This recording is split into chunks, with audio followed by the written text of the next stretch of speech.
Good evening, everyone. My name is Tori Parrish. I'm the NABJ Region 1 Director. Thank you for joining us tonight, and I thank our panelists. Before we start, we're going to have a brief video from NABJ President Dorothy Tucker, who could not participate tonight.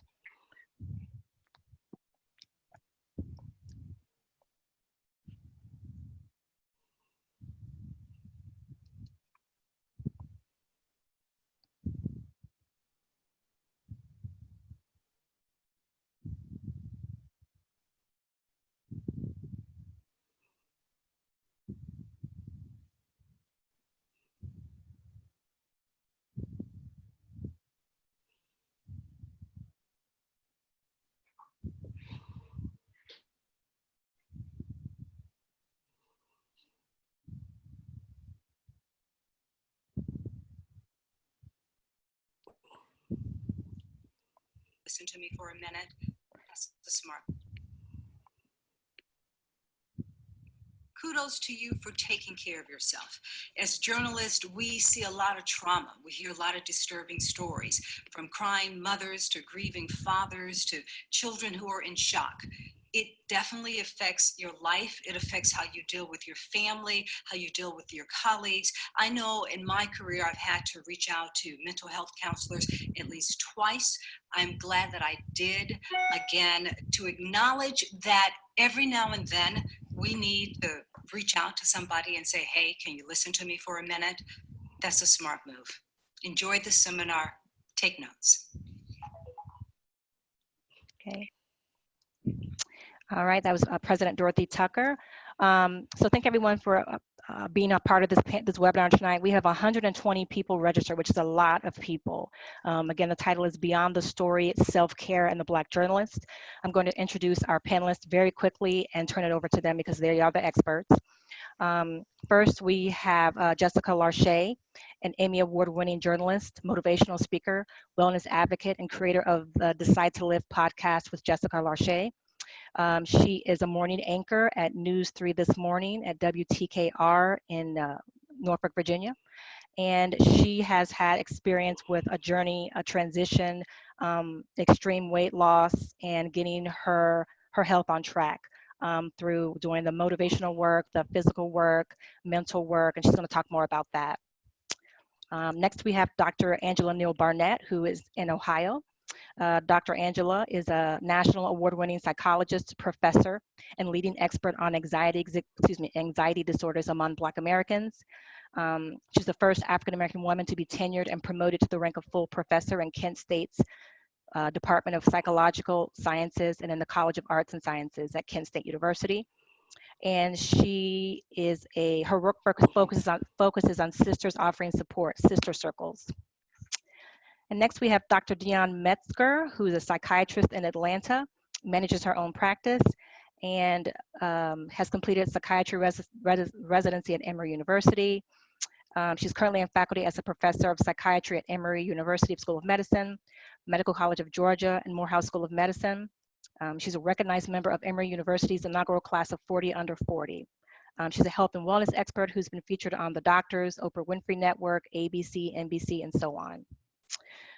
So first, to submit questions, we're going to talk in this session, but you can submit questions. If you hover at the bottom of your screen, if you're looking on your laptop, phone, if you hover at the bottom, you'll see Q&A, and you'll see chat.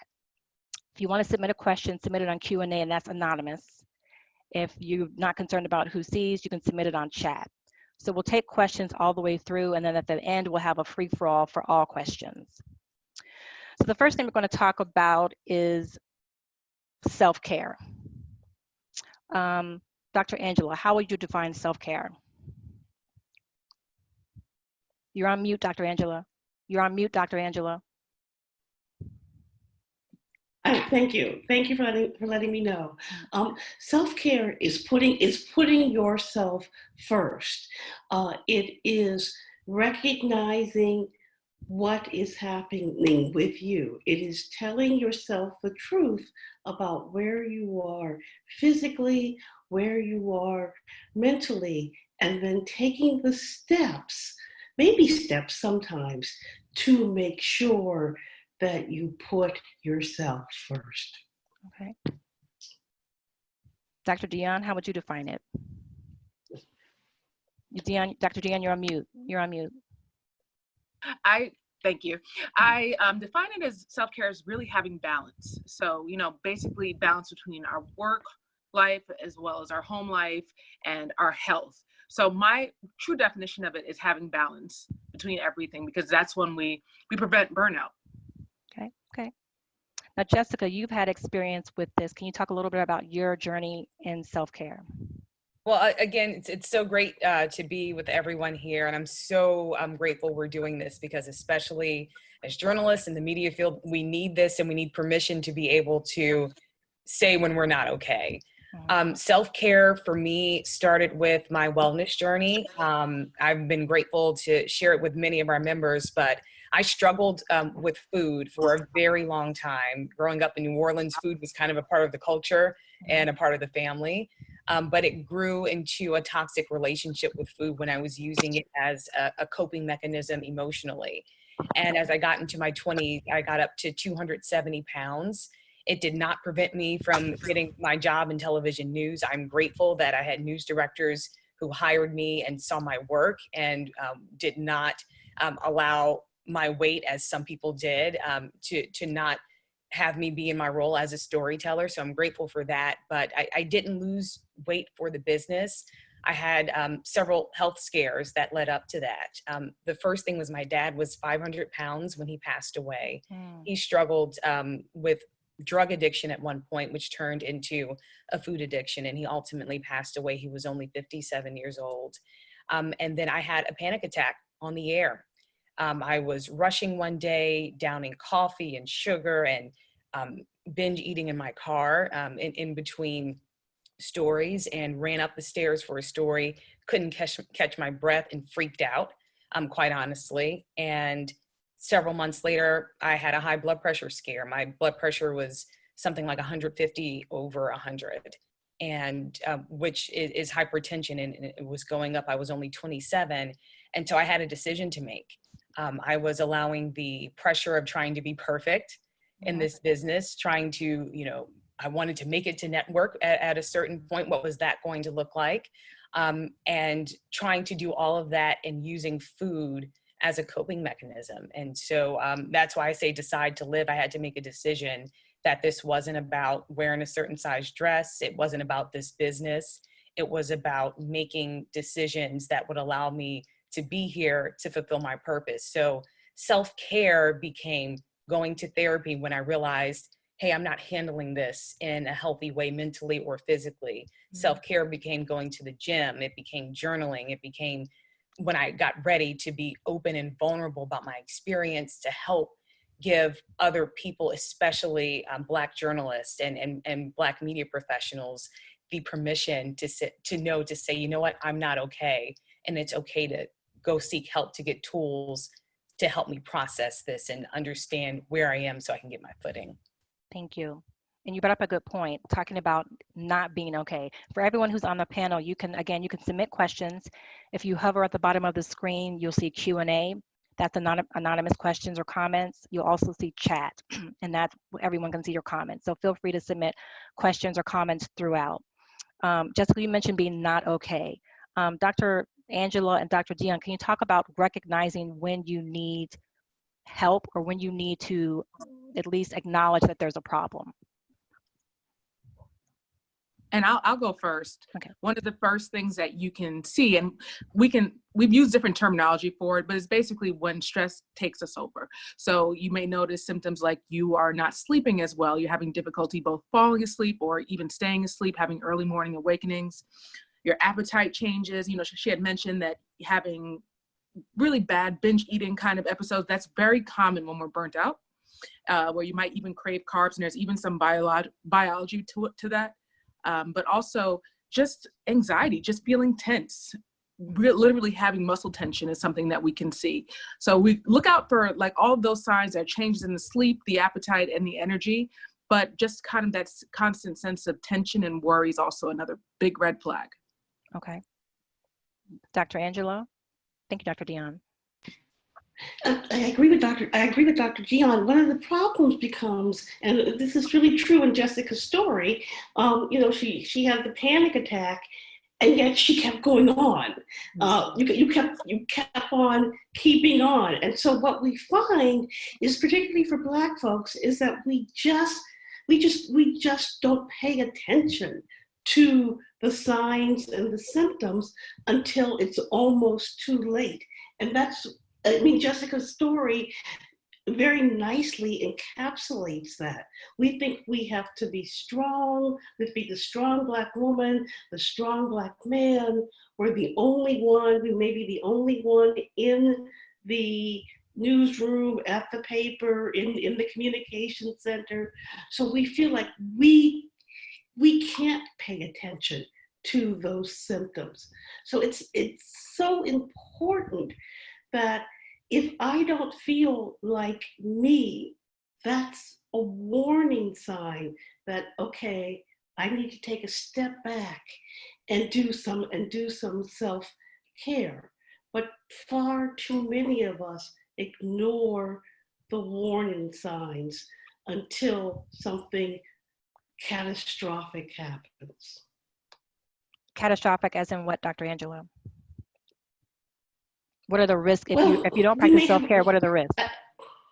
Oh, sure. I get calls all the time because someone has had an outburst at work, and if people have said, "Okay, you gotta do something about it," or they've had a panic attack, and they've not been able to leave their house or leave the office. They've fallen asleep while driving and had an accident.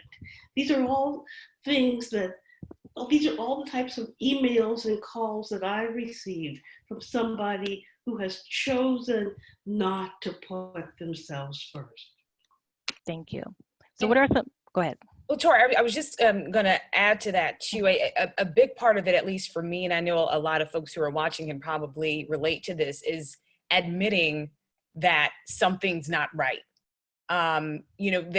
After that panic attack on the air, I had rushed up there and I was trying to breathe and talk at the same time. And then I was so confused and I ran downstairs and finally went to my car, and I didn't want to admit to myself what happened. And so I went to my primary care physician and I said, listen, my heart started beating fast out of nowhere. Y'all need to do all these workups because I don't know what's going on. And thank God she had the presence of mind while she still checked everything as she should have and did very lovingly. She said, well, listen, I also am going to make a recommendation for a therapist, for you to see a psychologist. And I was like, what, who, when, what, why?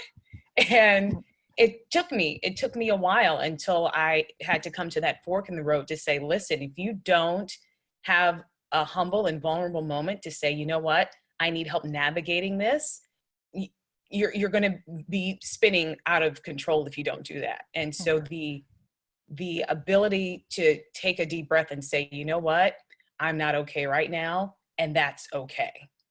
Okay, thank you. And let's talk about how can we get okay? What are some things we can do to practice self-care? We talk about activities, yoga, sports. Talk about what is it that people can do to practice self-care? I think what's really important is to guard your self-care time, because very often we are used to everybody coming to us and us being the ones who are planning for everybody else, but to be very, very protective of your self-care time. I always recommend to my patients having at least one self-care activity a week. I'd like more than that. And it can be anything that brings you peace, that you can just relax. If it's meditation, yoga, I even have some patients who like just coloring or drawing. Whatever it does, protect that time and make sure that you make that a routine for every week, because we do need a way to kind of de-stress, especially with a job where we're constantly running and on call. Gotcha. Thank you. Dr. Angela, do you want to add to that? I do. I do. I agree. I think it's so important to have a self-care routine. And what we find with people who have extremely busy, stressful jobs, that you have to do something every day. It doesn't have to be long. It just has to be something every day. So a morning routine is really good. So for example, for my mornings, I do 10 minutes of yoga using the 10-minute yoga app. And then I do 10 minutes of prayer and meditation. So before I really start my day, if I can set aside those 20 minutes, then I'm centered. And that helps me look and handle things in a very different way than if I get up and start rushing around, rush out the house, and start my day. So again, I want to really stress this. In addition to setting aside time, trying to do something every day, at least 20 minutes, makes a huge difference in people's self-care and in their emotional well-being. Okay, thank you. Again, for everyone watching at home, the audience, if you want to ask a question, if you scroll at the bottom of your screen, you'll see Q&A. You can ask an anonymous question there, or you can click on chat at the very bottom. Just scroll down at the bottom of the screen, roll over, and you'll see chat for public questions and Q&A for anonymous questions. Can I add something to that piece really quickly? Sure, yeah. So to hear both of our experts talk about the self-care and making sure you have something, that was one of the first things that my therapist, Dr. Nottingham, said. So in my first session, I'm a journalist, I have a notebook, I'm writing down notes, and I'm thinking she's gonna, tell me all kind of stuff that's gonna get rid of all of this right away. Mm-hmm. She's like, okay, we're gonna practice deep breathing. I want you to look into yoga. I said, I need something right now. Quick fix. But right. And we did talk about things like medication, a kind of a break in case of emergency thing that I would have if I needed that. But the deep breathing, the incorporating exercise, the yoga, the meditation, was life-changing. And I know when I don't practice it consistently, that's when I start to feel like our experts talked about that tension in the body. You start to think about all the things on your plate. So when I chat with people about my 100-pound weight loss journey, it wasn't so much that I was like, okay, I'm going to lose 100 pounds. It was because of all of the tools working together, especially the spiritual piece being very, for me, spiritually grounded. That was the outcome of it, of utilizing those tools. It wasn't necessarily to say, okay, I need to lose this 100 pounds. Correct, gotcha. Thank you for adding that, Jessica. Question that came in, anonymous question. What if you know you need help but can't afford therapy? What options are available? That's a good question. That's an excellent question, because that's usually one of the first reasons why people don't seek therapy, because they can't find somebody who's in network, or they're feeling like they just can't find a fit that's within their area. There's a few things that we can do. There's actually quite a few therapists who have sliding scale options. So basically they do it based on your income. And because I have a few patients who don't necessarily want to go through their insurance, they'd rather be a little bit more private about it. I would look into a therapist who may have some sliding scale options. And that's always a great form to just get started and see how you're feeling and get to know your therapist. What about, I'm sorry, Dr. Angela, thank you, Dr. Dionne. Dr. Angela, did you want to add anything about free or services?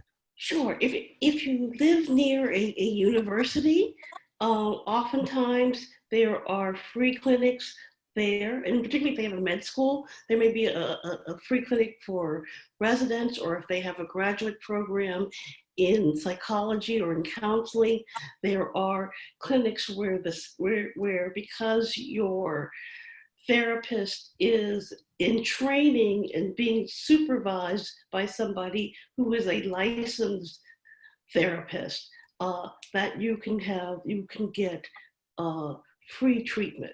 There's also group therapy. And for some people, particularly for some people, it's easier to start out in a group than in individual because of stigma, or I'm not quite sure I want to do this. Is something wrong with me? So being in a group oftentimes is a very good way to start, and group tends to be lower cost. And then, of course, depending on where you work, there's the EAP. And so that may be lower, the Employee Assistance Program. And those costs tend to be lower as well. Not having money should never deter you from seeking help. As Dr. Dion has said, many people have sliding scale fees, and we don't want money to be the reason that you burn out or you burn up. Is therapy offered at any like community centers, like free community centers? What about in lower income areas? What resources would someone have there? It is. So what you can do is go to your local community health center and you can just look it up, just do a Google search for your county. And a lot of them do offer services, especially free services by the licensed social workers, whoever's working there in terms of getting therapy. And I love that Dr. Angela brought up the EAP, because I actually work for an EAP right now with Emory University. And a lot of people don't know that they have those benefits where they get, I know with our particular program, we get 6 sessions with a therapist and 3 sessions with a psychiatrist with me. And it's completely free of charge. It's completely confidential. So a lot of people don't know that that's actually part of their benefits. So the first thing I would do is look into your EAP program and then see if there's any options there. Do you also recommend a church, a local, some people say, well, I go to my pastor for counseling. That's always an option, because there is spiritual counseling, and that is more than likely it's going to be free of charge. So I would always consider that. So the church, your local center, your EAP, or sliding scale therapists are definitely our top options. Okay, thank you. And many churches now have counseling ministries, and they're well trained. They may not be able to deal with some of the more severe difficulties, but they're very well trained. Many of them have a psychologist or a social worker who is over the program. And again, I have to say that spirituality, whether that be Christianity, whether that be some other form of religion, is really key to healing. I'm doing a webinar.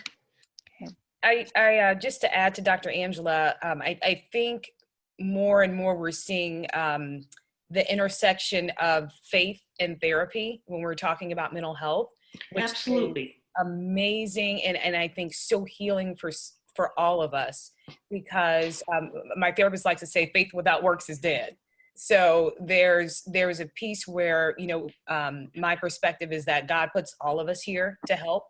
And the miracle we're waiting for can be in the form of a therapist. It could be in the form of a medication. It can be in the form of so many different avenues. So seeing that intersection, my church has therapists, and they have, several regular scheduled things where people can come and talk about mental health, very open about it. And so we're seeing that shift happen, which I think is a lot less taboo, especially for Black people to see the door open to seek therapy.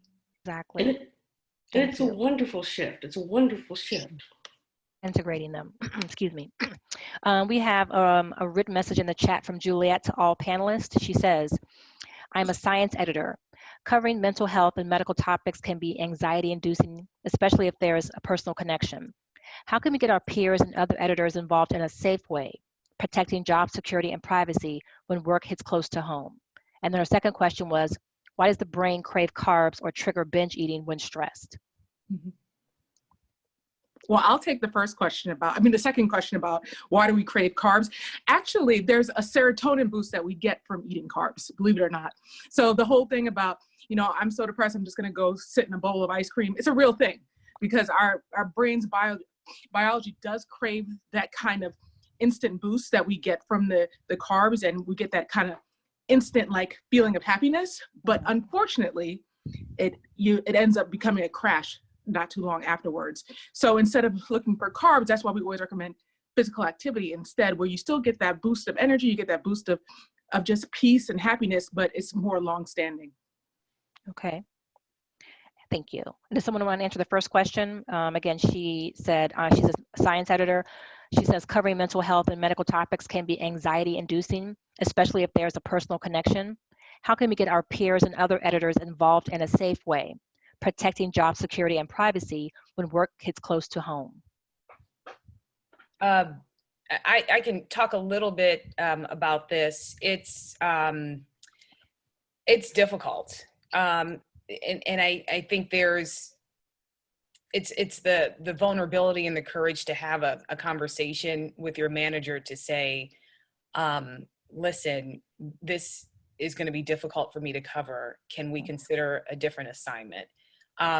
You know, hopefully you have a manager who is in touch and listening and can understand that, you know, if your involvement in a story is going to be a detriment to you personally, which is going to be a detriment to the productivity of the newsroom, it's important to share that.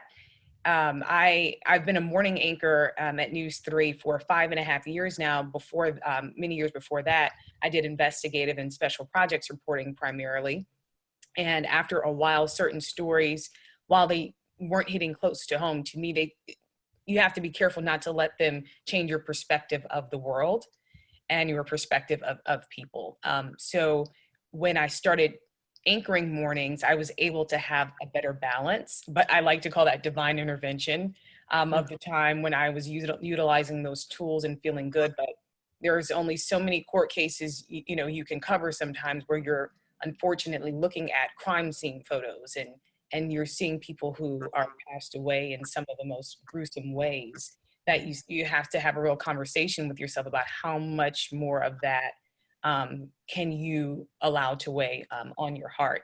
So it's a difficult conversation, but you have to be honest with yourself if there's something that you're covering that you can't handle, and ask that you can be reassigned. It's interesting. That's an interesting point of view, to ask to be removed from the situation, to take a break. Or you're human. Something different. I'm sorry. Mm-hmm. No, I was saying we're human. I mean, it happens to us as therapists as well. There's certain stories and certain patients that I identify with, or certain kind of dynamics between family members. You know, just being able to realize it first and having the ability to just step back and say, okay, this is kind of pulling at my heartstrings a little bit, and knowing what you can handle and what you can't. I think recognizing it is one of the biggest parts of being able to kind of separate and cope with it. Okay, thank you. So I'm going to answer one more question, and then we're going to go on to the next topic. But I'm going to answer all questions at some point, but I want to move on to the next topic. I'm going to come back to these questions. For anyone who may have just logged on, if you'd like to ask a question at the very bottom, if you hover at the bottom, you hover over Q&A, that's an anonymous question. Or you can go to chat. If you type in there, we all can see the questions. And we're doing it this way because there were about 120 people registered for for this webinar. It would be too much to have us all on screen talking. So the next question was, this is anonymous. It says, for many of us, we are either the only or few Black women, Black person in our newsrooms. Hello. Mm-hmm. How would you suggest we deal with the microaggressions that can occur within our workplace? Oh, that's a good one. Well, go ahead, Jessica. Go ahead, Jessica. I'll go after Jessica. Okay. Well, and let me say this. I certainly understand that I'm very fortunate to be in a diverse newsroom. But, you know, I've certainly seen that happen, and sometimes things can be intentional or unintentional. I think what's very important is to create boundaries in terms of if there's aggression coming from a certain coworker or in a certain circumstance, maybe you create some boundaries in how you interact with that person. I think the other thing is reminding yourself that what that person is saying has nothing to do with you. Mm-hmm. And if you can, and that can be very difficult to do at times, but if you remind yourself to create that type of divide, you can allow less of those words and microaggressions to land so heavily on your heart. It's difficult. You probably see people in the newsroom more than you see your own family, more than you're even in touch with yourself sometimes. But if there are those types of hostilities, and it can be anything from like a joke or a comment to anything, you have to remind yourself that has in the grand scheme of things, nothing to do with you. And to create your boundaries, create your peace. If there are, lots of work outings, certainly you want to be social, but you don't have to be at everything all the time. You can say, what, I'm unavailable for this. I have something planned for that. And that's okay, because you still want to walk into your newsroom with fresh energy, with good energy. And if that means you compartmentalize work from social life, it's okay to do that. Okay, good points. Dr. Dionne or Dr. Angela, do you want to add to that? Yeah, I'll add. I actually had an experience I do. with that. I was when I went on a cable network where I experienced some aggression from a producer. The producer assumed that I was that I wasn't the expert. And I don't know if it's because I was young or Black or female or maybe all three together, but he basically told me that I was kind of in an area I wasn't supposed to be. And I was really taken aback by it. And I said, wait, and I literally, because I was in shock. I was in shock when it happened. And then I realized that he didn't really understand who I was, and he was treating me differently than the other expert, who happened to be a white male. So it does happen. And I love the fact that Jessica said sometimes it's intentional or unintentional. I mean, he might not have realized what he was doing, but I think setting the boundaries, but also calling it out. And I talked with the other producers about it and how it made me feel. And, my makeup artist was with me and how it made her feel. And I think they were able to address it. So I think also calling it out, if you can, and if it'll be heard, is worthwhile. And it was addressed. What was the response? It's completely, well, they said he didn't realize it was a complete mistake. He thought I was somebody else, and that it won't happen again, but just to know that it wasn't intentional. Okay. All right. Oh, We'll take it. But okay. My lesson was learned. I mean, I think that if I didn't say anything, I wouldn't have been comfortable. They'll learn going forward. Right. Yes. Thank you. Dr. Angela?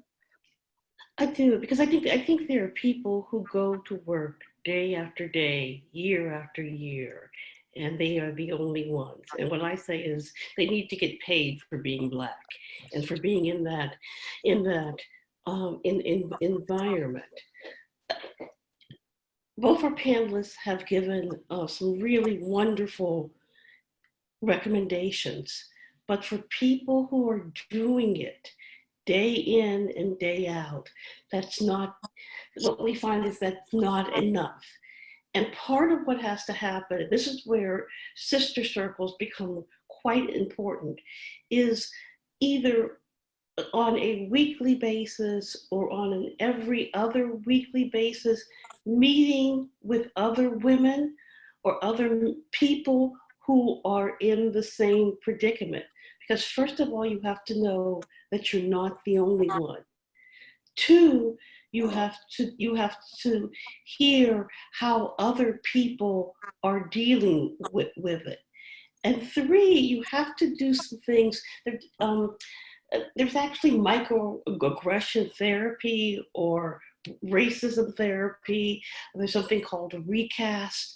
But you have to really develop the skills to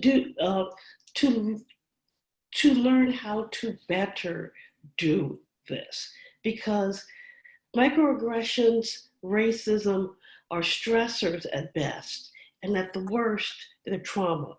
And so we get these people who have been alone, have not been able to normalize what is happening to them, and they are traumatized. And so what we see is basically symptoms that look like post-traumatic stress disorder in some of these individuals.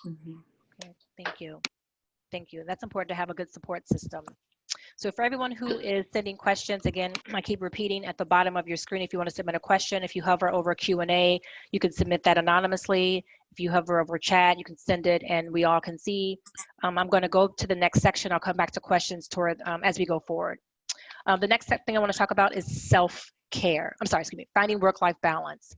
How do you three define work-life balance? Because I believe that can be different for everybody. So Dr. Angela, how would you define work-life balance?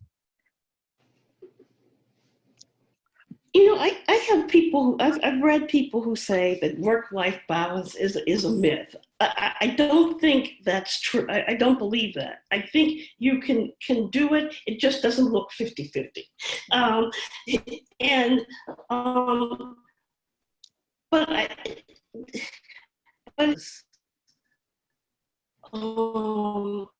being able to put work in its proper place and being able family in its proper place. And for me, there's nothing more important than family.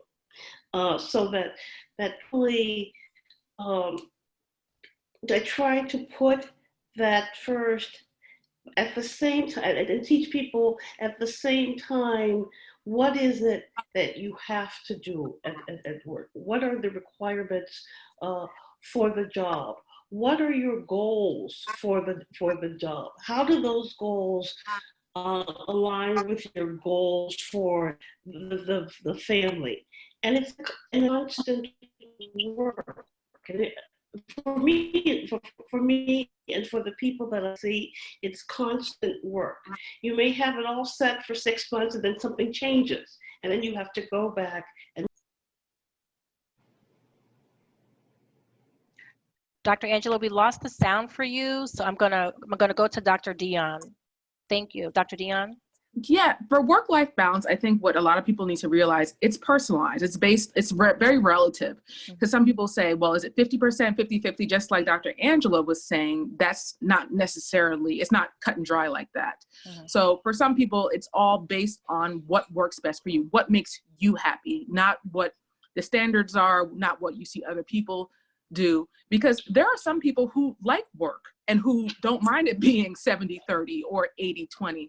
But if that is okay and that's successful for your family, then that's your work-life balance. So I think something that's really important is to realize that it can be personalized, and it's really based on what makes you happy in terms of what percentage of the pie each gets. Exactly. Yeah. Thank you. Jessica, what's your definition? Oh, it has evolved over the years, but I think it goes back to, for me, to the self-care piece is putting my spiritual, mental, and physical health first. Because if I don't work, nothing else I'm connected to is going to work. And so I've embraced the idea that that is not selfish. You know, if I say, hey, I'm going to be away, you know, I won't be reachable unless it's an emergency, you know, in relationship to work, I'm cultivating that, that relationship. It takes time. I've also been in the business for going on 13 years now. So I have a different way of being able to communicate that than someone who's, you know, a first-time reporter in the newsroom and wants to make sure they're available and eager and showing themselves that they can get out there and do everything. So I think there's different definitions as you evolve throughout your career, as you make a name for yourself and establish who you are as a storyteller or wherever you fit in media. But the self-care piece has to come first. And I know that if I do that, if I'm moving my body, if I'm being mindful, if I'm, dedicated in my spiritual life, and that is grounded, everything else kind of falls where it's supposed to be. Gotcha. Thank you. There's one thing we talked about, we did a little practice run through. How can this be applied, finding work-life balance in careers that might not be 9 to 5? Journalism for a lot of people, for a lot of journalists, is not Monday through Friday, 9 to 5. So how do you find that work-life balance and still keep your job? And I think that's an excellent question because, and I hear that not only from journalists, but from even other physicians, something where it's not just exactly a clock in, clock out kind of job. And you always kind of have to be up on what's going on, or if there's simply emergencies in what you do. The main thing is when you do have your downtime that you don't have to be working, because I know a lot of journalists who, even when they're not on the clock, they still keep the alerts on their phones. They still keep the phone on the ringer. I know it's going to be difficult, but those times where you're off, you have to be off. You have to be fully off. Like if somebody's covering for you, even if you're on vacation, do not check your work emails. It's very important to put everything in their own boxes, because it becomes kind of like you're a hamster on a wheel. You're constantly checking those emails rather than checking them at select times. And especially if you're checking them when you're not even supposed to be working, that's how we get towards burnout, is because you never really get a chance to turn off and refuel. And I also think you might give your employer the impression that you're always available. If you're always available, they think you're always available. Exactly. You know, and it's like kind of like you're setting up this precedent date. Okay, all right, I can email you at 2 a.m. and you'll email me back by 2:30. And guess what? I'll keep doing it. Mm-hmm. Yeah, exactly. Yeah. Thank you. Jessica, you want to respond to that one? Yeah, what Dr. Dion said is it is so on point. When you are off, BOFF. Yes. Just be off. I think the first time I went on a vacation and didn't take my work phone with me was maybe like 5 or 6 years ago. And I said, look, if there's an emergency, if there's a special investigation I've been covering for years and there's a break in the case while I'm gone, by all means, call me on my personal cell phone, because that would be something I'd want to be invested in. But if it's like things that someone else can handle, you know, but again, it's setting a precedent, which may be harder for younger journalists to do. But I think the other part is when you're at work, be all in. Mm-hmm. When you're there, be 100% in, be focused, do the 100% best at your job. And if you can, leave it all on the table. And so in those moments where you have to say, I'm not available, there's not a question about, or are they dedicated to their job? Well, you just, saw me, on this particular day, maybe you worked a double, maybe you did this, but when you're off, there's no question about your dedication and your commitment to your job, because when you're there and you're present, you're present. Yeah. But when I'm not there, that is my time for my mental health to restore. And I think we as journalists need to phrase it more in that sense, to say, hey, I'm going to be away. I need some time to restore. This is very important for my health. I hope you can understand that. That's much easier said than done at times. I'm grateful that I work in a newsroom where we can have that type of dialogue, but, try to cultivate that type of relationship. Like, hey, I'm feeling a little burnt out this weekend. If I'm not on call and you don't have to, I won't be responding to emails. I'll see you guys on Monday or Wednesday or whenever your shift begins. Okay. Good point. And that was an interesting point about when you're there and you're doing your best work. So there's, less likely to be question about it. I want to ask one of the questions, this is from Bethlehem, I think it's Bethlehem Maria, who sent a question in and said, how has mindfulness and self-care shifted your outlook on the sustainability of stressful careers and journalism in general? Again, how has mindfulness and self-care shifted your outlook on the sustainability of stressful careers and journalism in general? I think that's a Jessica question. Yeah, I was about to say I can take that one. I think we all get into this field because we're storytellers. No matter where you fall on the spectrum in media, you want to connect with people. You want to shine a light on stories and narratives that are in your community or important to the world.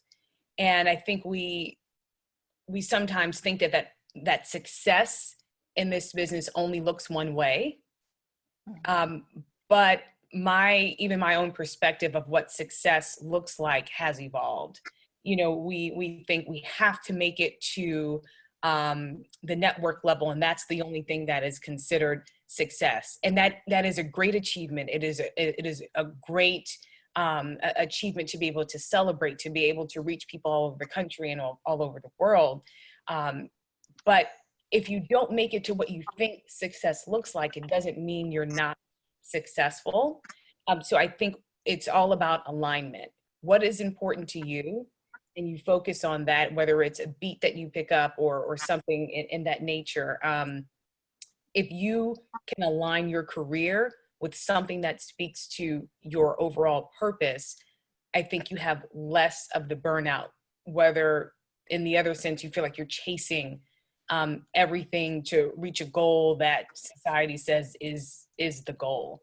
And I think that makes the work hours different. I've been very blessed to be able to align more of what I do in the newsroom with more of what speaks to what I feel my purpose is. And that makes every day a joy, and it makes it less of burnout. Whereas before I felt like I was kind of all over the place, and you don't have a place of center. But being more mindful does make you realize the 24/7 rat race of what we do every single day. And if you have to be honest with yourself, that if that is not what peace and joy looks like to you in the long term, what is another way you can be a storyteller and serve in a way that does not cause that stress? Thank you. Good points. I love that. All journalists have been there. I want to ask another question. This was an anonymous question. It says, Black families and friends like family are notorious for overstepping boundaries necessary to heal. Any advice for asserting your need for a space to heal? Dr. Angela, are you still there? I'm here. My animals revolted, Okay. so they just walked across the keyboard. So Okay. hang on. So I didn't think we wanted that in the. I didn't think we wanted that in the recording. That's okay. That's all right. Did you hear the question? Yes, I did. Okay. So I'd like you to answer, and then I'd like Dr. Dionne to answer afterward. Okay. Okay, so I think we have to set boundaries, and oftentimes what happens is we are the golden person in the family. I mean, we're so proud of us. We're the journalists. We're the one who's on TV. We're the one who's chasing stories, and that's just so. So our families are proud of us, and they think they know what is best for us. You have to set the boundary. You have to say to them, "I am sorry. My healing is most important." They are going to get mad. And so what you have to say is, so what? So what that they are mad? If I do what they want me to do, it just makes things worse. It is difficult. They will make you feel bad, but in the end, it is worth it, and you will not lose them. In fact, the relationship with them in many cases becomes better because you have healed yourself. Thank you. Dr. Dionne? I'm very big on this because I can even say from a personal perspective, the times I felt the most burnt out, it was not from work, it was from family. And, a lot of people normally just kind of think about work as being the source, but sometimes family can do it, especially we're approaching a time where family stressors turn into a little bit more of a problem with the holidays. So with me, I was noticing that I was just getting stretched so many different ways and trying to be here and be there, be at every event. And in the end, I was just feeling stressed out. And I almost to the point that I was starting to get resentful, that I was like, oh, I got to go do this weekend. And I didn't want to go. And, it's just really the power of saying no. We always say it's the shortest word in the language, or one of the shortest words, but yet it's the hardest thing to say. Something that I tell my patients is that, when you say no, just say no. You don't have to give a reason, because family, they're very good at trying to fight your reason. So if you say, no, I'm not going to be able to make it, I don't think I'll get there in time. Oh, well, you can come later. So they'll always kind of find a rebuttal for it. So I always tell them to say, you know what? No, I'm not going to be able to do that. Because there's not much more they can say to that. Because if you give a reason, very often they'll try to give you a rebuttal and try to give you more questions and give you a guilt trip. But if you just start setting the parameters of saying no, what you'll notice is that they'll start to respect that, and there'll be less guilt trips going forward, and you'll also be in a healthier place. Thank you. So that gets to the third topic, which is setting healthy boundaries and saying no. What do you risk by not setting healthy boundaries? If you just okay, whatever you need. What's the risk? You're going to get resentful. You're going to get resentful. I mean, it's going to happen. It's like almost, it's inevitable. You're going to constantly be doing this. You're going to get tired, and you're going to get even symptoms of anxiety or sadness can start to develop because you are not refilling your cup. It's that whole theory about how we can't pour from an empty cup. We can't pour into others if we're not full. And if you're constantly giving towards others and you're going to run on empty sooner or later. And that can play out as sleep difficulties, irritability, sadness, or just a general feeling of just anxiety and tension. So eventually it's going to show. Okay. I think you lose your self-worth, your sanity, and yourself.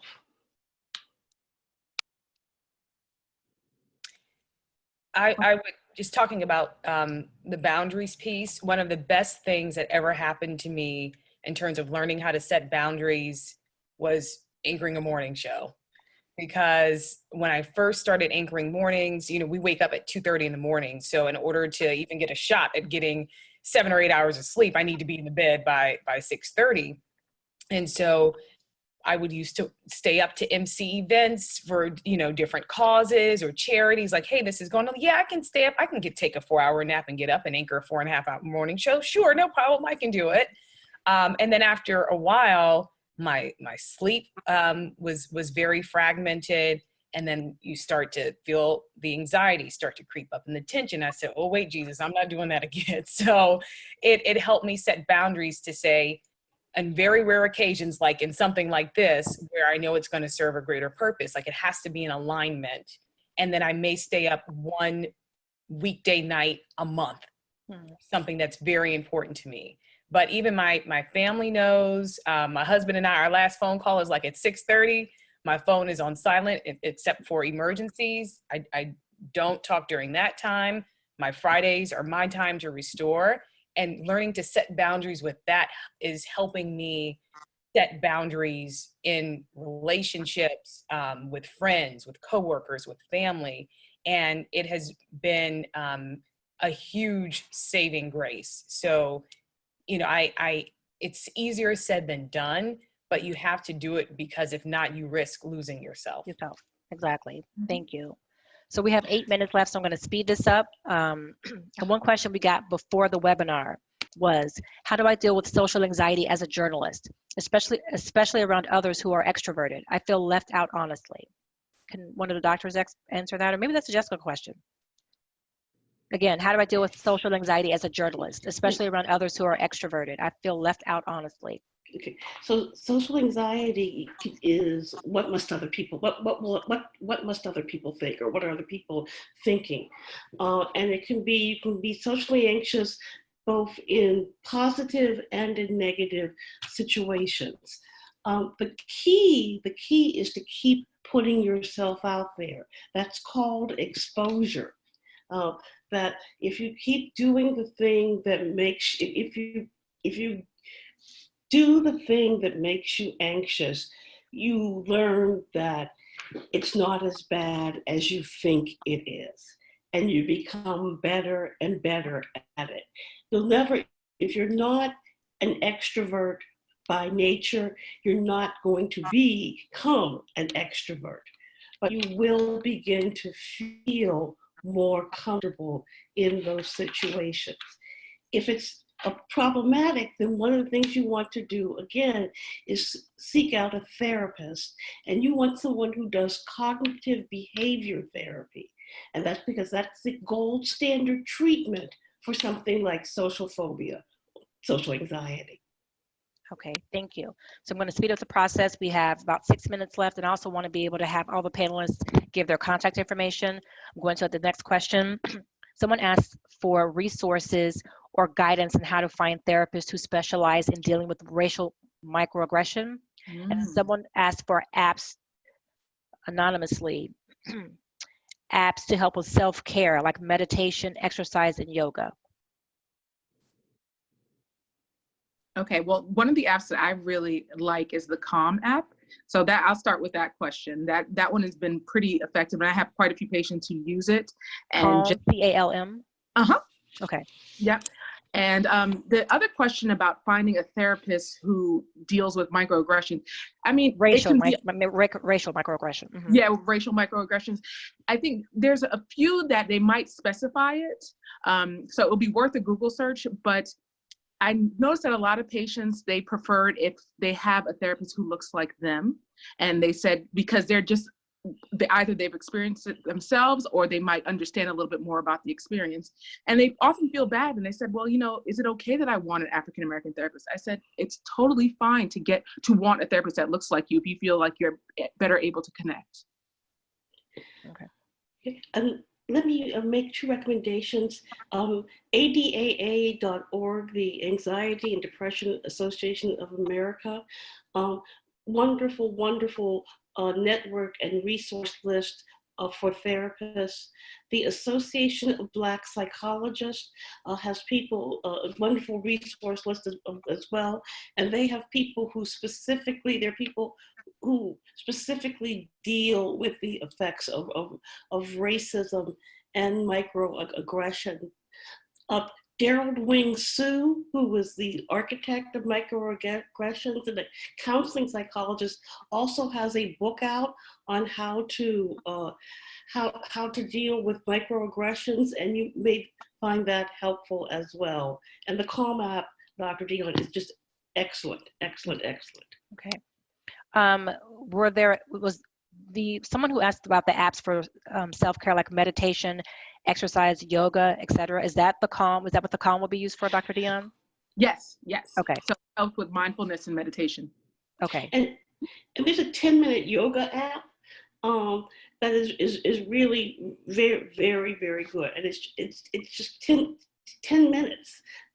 And you feel, again, you feel more centered, more settled. And I also like the Headspace app.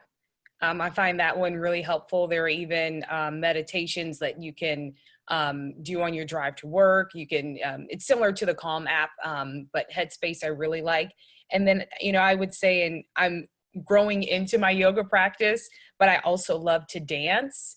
And so if there's something that you naturally already like to do and you can commit to creating time and space to do that, that can help in a huge way. So I was shaking it and dropping it in Zumba and mixed fit classes. And Love it. That has helped tremendously with me maintaining my center and calm. Okay, thank you. Someone asked, Keiko Morris asked for the name of the author of the microaggression book. What have you mentioned, a microaggression book? Do you have the name of the author?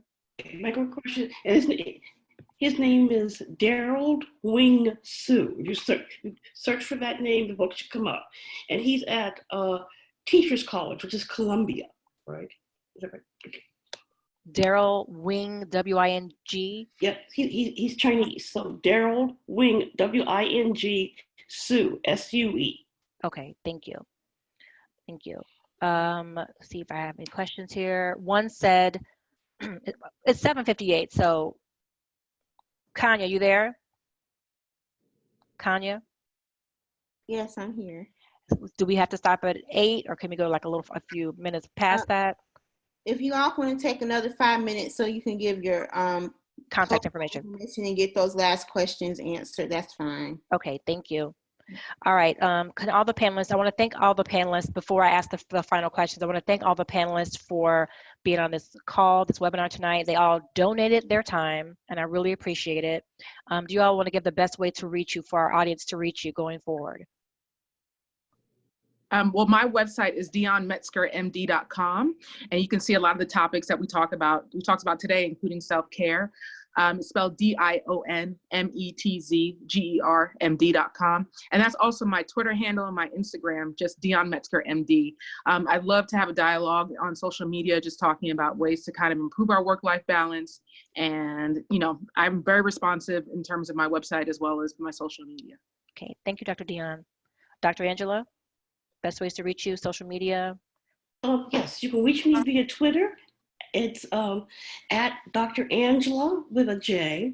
I'm also on LinkedIn And then the website's too long because it's via Kent State, but if you go on Kent State Psychological Sciences and click on me, you'll get to the website. And I'll also put all that, I can put it in the chat or I can put Oh, it that'd in be Q&A. great. Yeah, could you put it in the chat, please? That'd be great.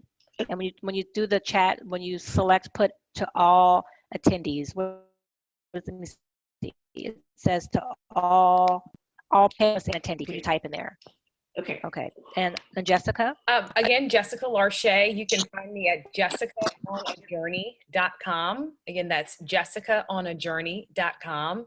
You can also find me there on Instagram at jessicaonajourney. And you'll also find links to the Decide to Live online talk show that I launched just this year. Very excited. It talks about all of our own journeys and what we can learn from each other along the way. So again, that's jessicaonajourney.com, and all my other contact information is there. Great, thank you all. So Kanya was nice enough to give us 4 minutes more. It's 8:01, so I'm going through this really quickly. This question I believe has already been asked. We'll go to the next one. Any tips for relaxing? What do you do to relax? I go to the movies. Okay. And that's actually what I'm doing after this. So it can be anything that you find peace in doing.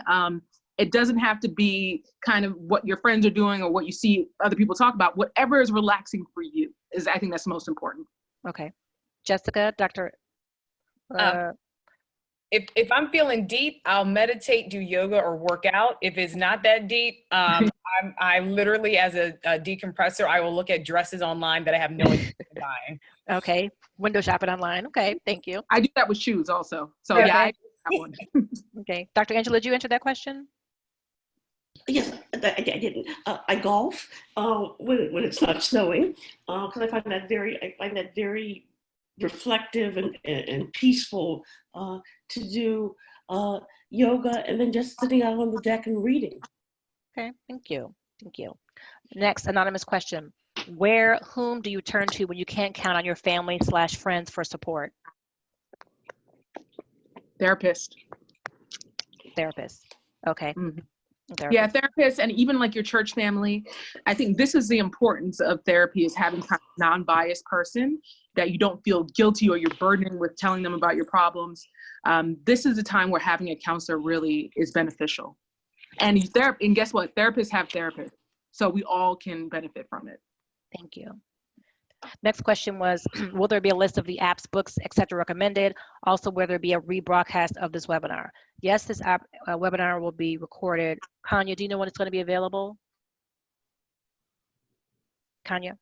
We will send an email to all participants when it's released. It takes a few days to process. Okay.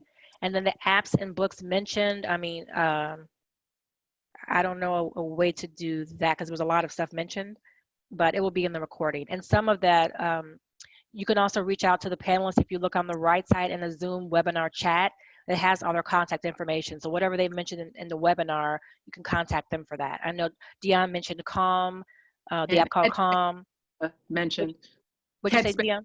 Headspace? Headspace, yes. Mentioned. I also think Therapy for Black Girls, that app is a great, it's a podcast. It's a great podcast. Not only therapy. I'm sorry, what'd you say, Dionne? No, I said that's an excellent one, Therapy for Black Girls. There's another one called Melanin and Mental Health, which is a great directory. If you're looking for a Black therapist, I think all of those are great options. Okay, thank you. I think, was that everything, Kanya? Let's see if there are any. Tina Nelson says online window shopping is very relaxing. Kanya told us to wrap it up. That Therapy for Black Girls, just really quickly, a lot of us are looking for people, as we said, who look like us as therapists. That is a great online directory. It has helped me find therapists for friends as well, who may not be in my same area. So Therapy for Black Girls is huge. Yeah. And one more question. This has been already kind of answered, but I'm going to ask it. We have 1 more minute. It says, forgive if this has been asked, but how should new young journalists navigate this issue, especially when saying no could hurt your career or unfairly earn you a label of being uncooperative? That's a Jessica question. And can you repeat that one more time? Sorry. It says, forgive if this has been asked, but how should new young journalists navigate this issue, especially when saying no could hurt your career or unfairly earn you a label of being uncooperative? I think that goes back to when you're at work, be all in. Come with the great story ideas. Come ready to knock everything out of the park, and be very selective to what you say yes to outside of your work time. If you're able to say you're unavailable, you are unavailable. I know it's easier said than done, but be intentional when you're at work, be intentional about what you say yes to, and be intentional about what you say no to. And you also, very briefly, you mentioned before about when you're at work, you're doing a great job, so you can't be questioned about that. Yes. That no one can say that you're slacking or you're lazy if when you're at work, you're doing your best work. Yes, That absolutely. was a good point you raised. Okay, thank you. It's now 8:05. Kanya's kicking us off. I want to thank all of our panelists, Jessica Larché, Emmy Award-winning journalist in Norfolk, Virginia, WTKR. Dr. Angela Neal-Barnett, psychologist at Kent State in Ohio. And Dr. Dionne Metzger, who owns her own practice in Atlanta, Georgia. Thank you all so much for donating your time and volunteering and talking to us today. I really appreciate it. Thank you. Thank y'all. Thank you. Thank you. Thanks, Kanya. Thanks, Angela. Thank you. Bye.